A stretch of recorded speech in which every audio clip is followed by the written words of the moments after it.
Hey everybody, this is TJ Cates with Nashville Entertainment Weekly. We're coming to you from right here on Historic Music Row, our website, Nashville Entertainment Weekly. Hi everybody, this is Jill Santibanez, and look who we have today. Howdy, I'm Rick Revel, the Rick is here mysterious with us. man. I'm the Oh my mysterious gosh. man.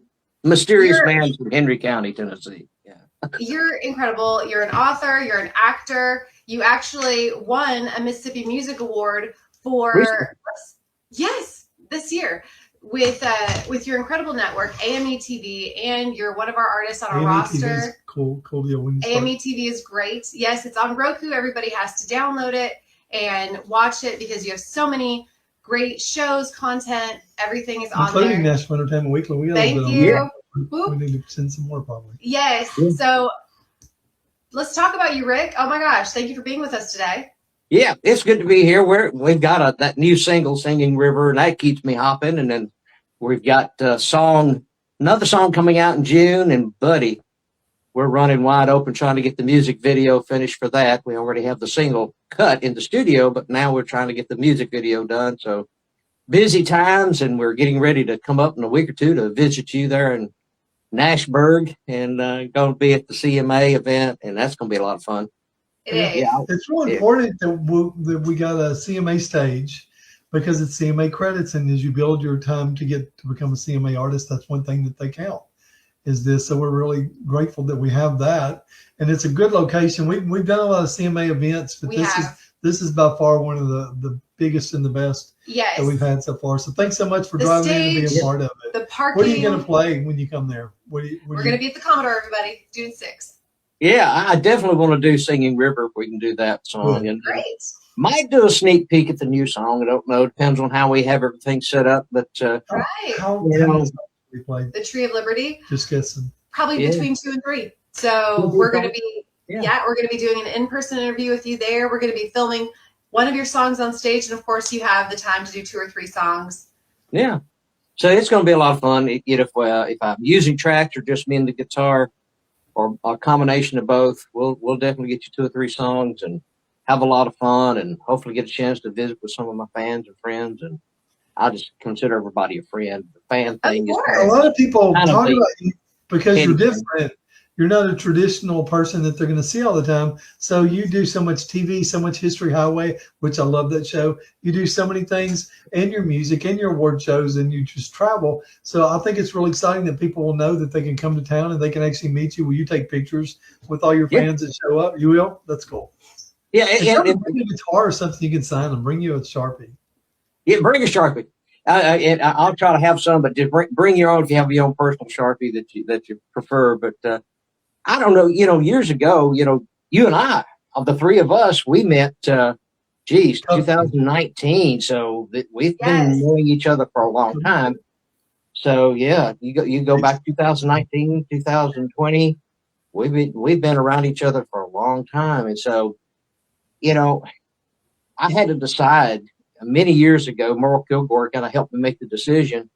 You can either be a small fish in a big pond or a big fish in a small pond, which I didn't even know what that meant at the time. But you have to make that decision. And he said you need to capitalize and highlight the things that you love. Find your passion, find what you do best, and focus on that. And he said, son, you're a history guy. That's when he called me Mr. History. That's where I got the whole title, Mr. History, was Merle Kilgore. And he said, you're just a regular old Mr. History, aren't you, Hoss? And so it stuck. And I got thinking, well, he admired the whole history thing. But here I'm talking to the guy that wrote Johnny Reb and all these famous songs, Ring of Fire. And here he is, this real famous guy and the manager of Hank Jr. at the time. And wow, he's giving me this advice, take these things and capitalize on them. And Roy Acuff early on had given me similar, type of remarks and recommendations. He said, find what makes you unique and different. And at that time, I was one of the youngest songwriters in Nashville. I was 15 years old, and publishing companies were paying attention. So that was kind of what it was. But then all of a sudden you get older and you can't play off that anymore. And so as the history developed, that kind of became it. It's like, wow. And then I started doing television and movies and stuff. And so I don't know, diversification became my calling card. So yeah, what's great about you is you're not only an author and people have to check out your books, but you have a music background and you have this incredible kind of extensive background. Yes, you have this Yes. incredible way to put content together, like just like we do. You just getting your stuff out there is so important. Putting your own network together is incredible, and you can actually showcase what you do. So bravo to you for figuring that all out, because it's a lot of work in general, but it's a lot of knowledge. Yes, it's a lot of knowledge that you've had to pick up along the way, but you're doing it, and you're winning awards, which is so awesome. You're submitting yourself, you're putting yourself out there. He's different. He's not copycatting anybody. Right. Do you remember back in our day we were playing next door neighbors that played outside constantly? Daniel Boone. I mean, Daniel Boone was a man, yes, a big man. That song's still in my head decades later. So I think it's really neat that I see one day you're gonna do a song that's gonna be a history song, and that's something we're lacking on television right now with entertainment. Yeah. But maybe that's why I like History Highway so much, because it reminds me of back in the day whenever we were raised and we're watching, and it wasn't so much cartoons; it was real actors and playing in the little factual. So I really like that, but that's kind of how the generations were. I'm hoping that makes a comeback. I hope that they make shows. I do too. There's a spin-off of Yellowstone. Have you seen it? Yeah. I like really good. I think it's crazy. You know, Taylor Sheridan was able to capture the imagination of America once again using an old formula. Yeah. But you know, he has modernized it quite a bit, and it does have a modern setting, and which is nothing wrong with that. I have chosen myself though. Go a little different direction. And I kind of want to, you know, it happened to me, TJ and Jill, back years ago. My eldest daughter came home from school, and now you have children, so you will understand this. She came home from school, and I was used to, in my school days, when they had history class, it was actually called history. We had history, we had social studies, we had geography. They were all separate classes. That you had to take. And so I had an actual history class. And so one of my history teachers was Horace Darrington, our principal of the school. And he would actually, I remember the first day of school, he said, now look at your book. And we did. He said, open it just turn to the middle of the book. So we all turned to the middle of the book. He said, now close the book. And so we closed it. And he says, that's the last time you'll see that. And so, so he took it from a very personal standpoint. And we still use the book as a reference, but he would teach it he made it interesting when he talked about the Civil War. And he was real people with real lives. And real stories. And see, he was a World War II vet. He was at Pearl Harbor.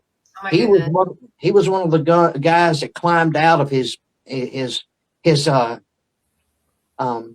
You know, he was down in the bowels of his boat and climbed out his hammock, and he goes upstairs up on the deck and grabs one of the 50 cals to start bringing Japs down, you know, the planes down.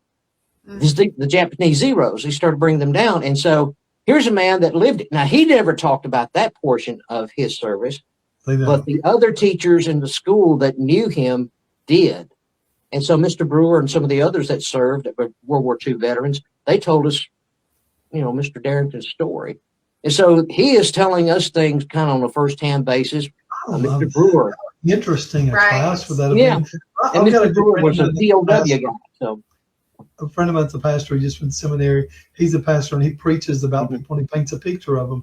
He runs a museum, the History Museum, and we've done projects together. And you may have met him. He was at our award show in Mississippi. So he really paints a vivid picture. But it's like Jamie Johnson's song, should have seen it in color. You know, but that's what your teacher was talking about. He said, look at this book. It's black and white. Close it. We're going to talk about what happens in real life. Man, that's a great teacher, man. I told my pastor buddy, I said, if you were my history teacher in school, I wouldn't have to take it 3 times. Right.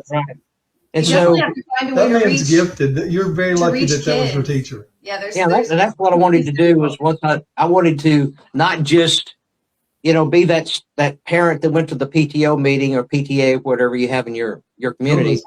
PTA, right? You know, I didn't want to just go and sit there and complain that you're not doing this. I wanted to actually be the guy that tried to bring a remedy to it, and that was Merle Kilgore's advice. And so it's like, all right, we're going to bring this back to life.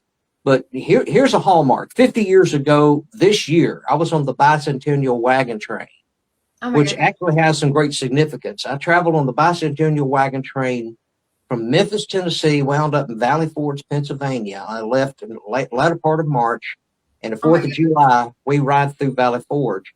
And that had a huge impact on my life because I wind up at Valley Forge and I meet a gentleman, Mike Tully, who lived there at right next to the Valley Forge Park. His land bordered the Valley Forge Park.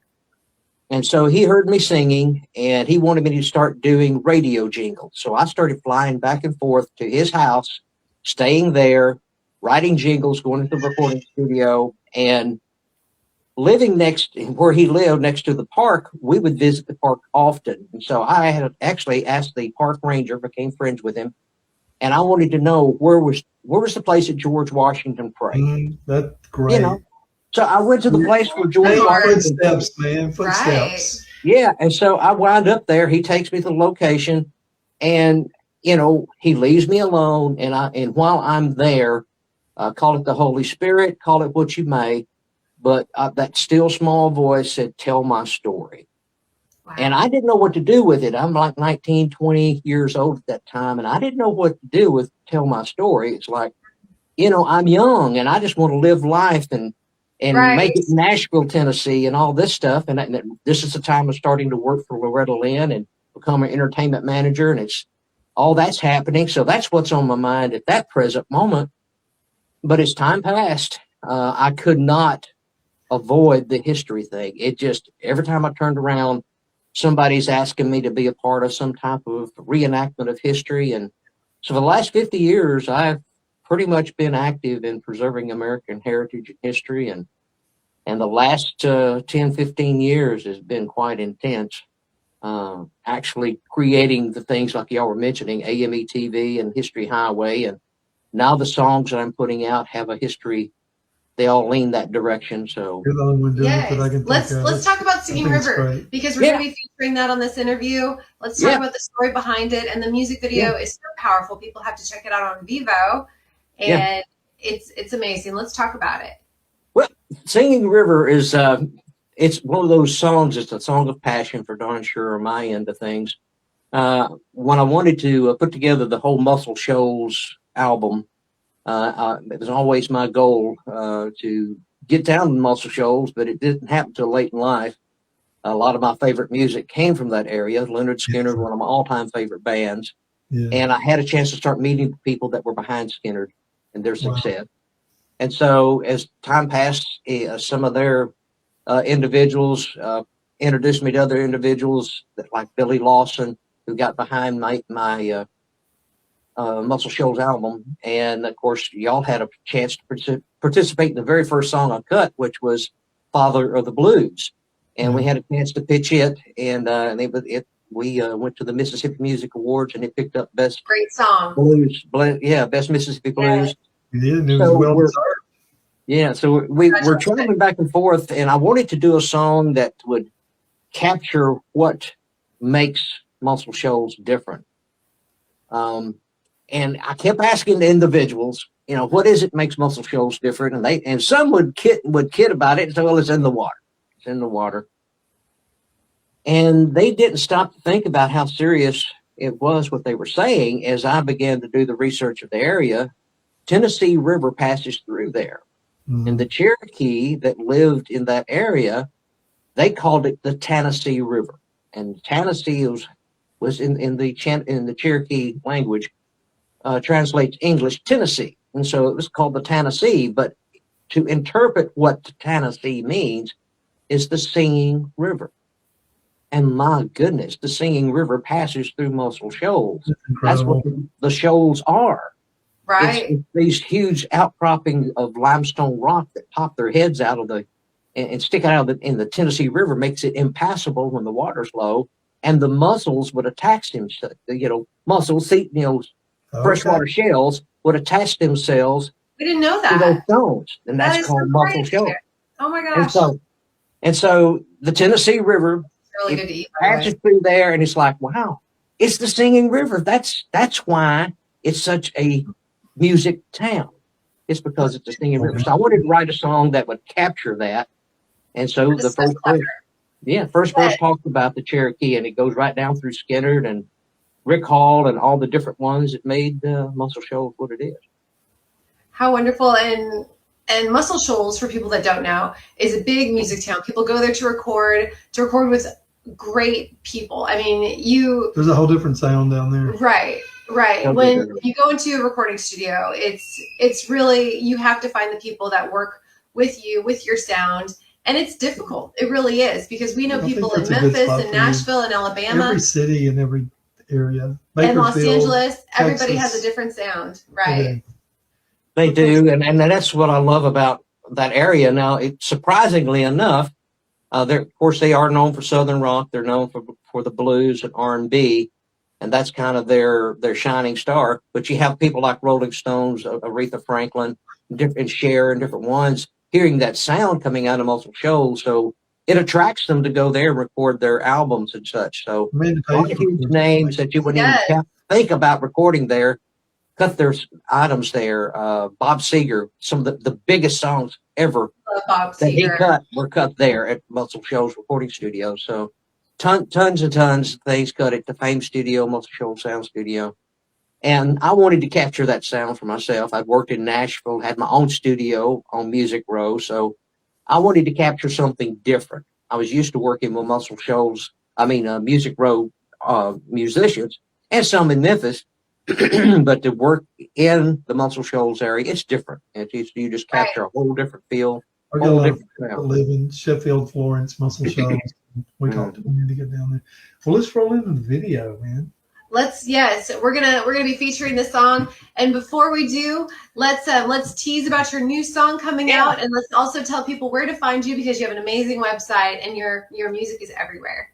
Yeah, rickrevel.com. It's almost a biographical. I don't have a book about me. It's kind of funny. Somebody says, your website turned into a biography. Well, the people just keep feeding me information, and it keeps winding up on the website. And it's like, it's kind of growing. But anyway, rickrevel.com, it's kind of fun to see. And it gives you a lot of history of what we've done. Carries you all the way back to when we first started up till present day. So it's a fun website. This new song that we've got, of course, as far as social media, you can find us all over Instagram and Facebook and on X, former Twitter. So just look us up. Stay in contact with us. We do that every day. We're online every day talking to family and friends. So just come on and visit with us there. But let me stand up here a little bit and so you kind of see it says the Tree of Liberty. I don't know if you can see the full thing, but the Tree of Liberty. Yeah, the Tree of Liberty it's talking about the next song. And it's a patriotic song that I've written with a very famous songwriter. Blows my mind that the people I get a chance to work with. Gary Gentry, when I mentioned the studio a while ago on Music Row, it was part of a little publishing company I was working with, and Gary shows up on our doorstep, becomes one of our writers. And at that time, he had George Jones hits, and one of the biggest hits he had was one by David Allan Coe called The Ride. And The Ride is huge. Right. And of course, Garth Brooks just put it out. Well, I lost contact with Gary after the publishing company dissolved. And the 5 or 6 songs we wrote together at that time, we lost them too. When the publishing company went under, we lost pretty much all of our music. Wow. And so we hooked back up 2 years ago on Facebook. I kept saying, Gary, I'd love to write with you again. Well, we wound up on a TV show last fall, it was right before Thanksgiving, the Tuesday before Thanksgiving. We wound up on a TV show together. We sang some of our songs back and forth, kind of an in the round thing between songwriters. And afterwards, he's getting ready to leave. And I said, Gary, we got to do this. We got to get together and write. He said, all right, let's do that. Well, he called me right before Christmas, and he said, Mike, I got an idea. I said, what's your idea, Gary? He said, well, I've got this portrait of a tree above my fireplace, and that tree talks to me every morning when I'm drinking my cup of coffee, and it's telling me I need to tell its story. And I said, well, what's its story, Gary? He said, when I was a boy, I'd be walking to school, and I'd walk past that tree every morning. When I went off to the Navy years later, they cut the tree down. And he said, after they cut the tree down, it made me mad. And I always wondered if that tree could talk, what stories would it tell? Well, years later, me and my wife were eating at this restaurant, and I found this portrait of that tree. Oh my goodness. He bought the portrait, put it above his fireplace. He said, "What can you do with that story?" I said, "Well, let's get through Christmas holiday." Well, in January, we talk again. He said, "If you thought about it anymore?" And I said, "Well, some." And I said, "But would you allow me to elaborate if the tree's going to talk?" And you wanted it to be about, and he also specified the 250th anniversary of America, the celebration coming up here. And I said, "If you're specifying that, can I change the story?" Because this tree was in Athens that he was referring to. And I said, "Can I make it to where it does, talk about America? Can it be at Valley Forge?" Going back to what I mentioned just a few minutes ago. Yeah. Can it be the story? Can it be the tree that heard George Washington pray? Oh my goodness. Oh, does that give you a chill? It does. Yeah. I give you a chill. So anyway, that's what the Tree of Liberty is. It's the tree that was there that witnessed America's birth. Phenomenal. The first Story behind the president. music. Yes. It's going to be good, and it comes from a saying from Thomas Jefferson: "The Tree of Liberty is refreshed by the blood from time to time of patriots and tyrants." Thomas Jefferson, one of our founding fathers. So anyway, that's the next song we're working on, and that's taking all of our time. Matter of fact, we had scheduled this afternoon to go out and do some film work, and this weekend we're going to be doing some film work on that very project. That's so cool. Well, everybody needs to come to our CMA Week event so they can see Rick in person. Follow him on social media. Go to rickrevel.com, and also you have rickrevelmusic.com if people want to just check out the music part of the amazing stuff that you're doing. So we're going to be at the Commodore in Nashville on Saturday, June 6th from 11 a.m. to 3 p.m. And Rick is going to scoot in there and sing some songs and get interviewed, take pictures with him, meet him. It's going to be a fun day. All right. Well, thanks so much. We're going to roll the video now.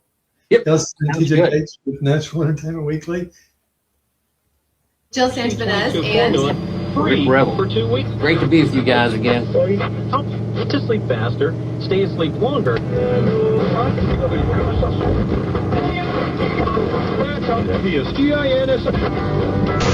Record industry spokesman said this was one of the top 5 rock groups in the country. Leonard Skinner. The group took its name from a teacher who expelled 3 of the musicians from a Florida high school 10 years ago for wearing long hair. 3 members of the group, including its leader, Ronnie Van Zant, were among the 6 people killed in this crash. Some of the 20 survivors said several members of the group had argued against taking the plane. Investigators said the plane ran out of gas and crashed 200 yards short of where the pilot had hoped to set it down.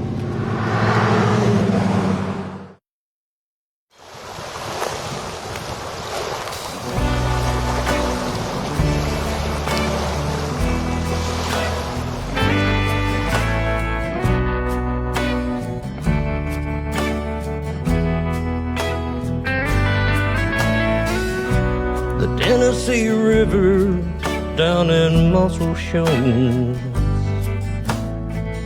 got its name from the Cherokee, as the story goes. They called it the Singing River, and I heard it sing before. As the lonesome waves come to the shore,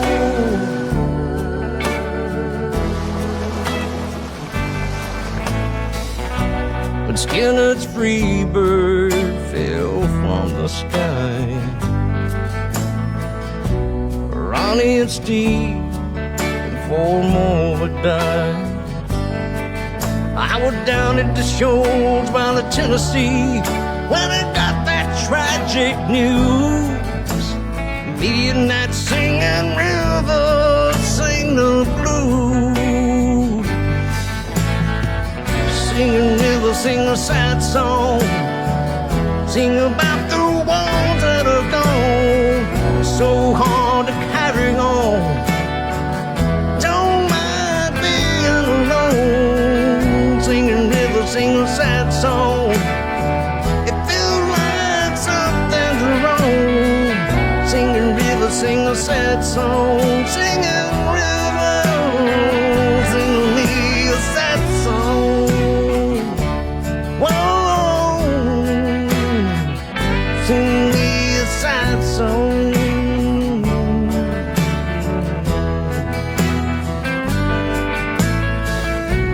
and Barry and Jimmy J have all gone away, but their music's played somewhere every day. Muscle Shoals just ain't the same without those players around. Singing River, sing me a mournful sound. Singing River, sing a sad song. Sing about the ones that are gone. It's so hard to carry on. Don't mind being alone. Singing River, sing a sad song. It feels like something's wrong. Singing River, sing a sad song. Singing River, sing me a sad song. Whoa. Singing River, sing a sad song. Sing about the ones that are gone. So hard to carry on. Don't mind being alone. Singing River, sing a sad song. It feels like something's wrong. Singing River, sing a sad song. Singing River, sing me a sad song. Oh, sing me a sad song.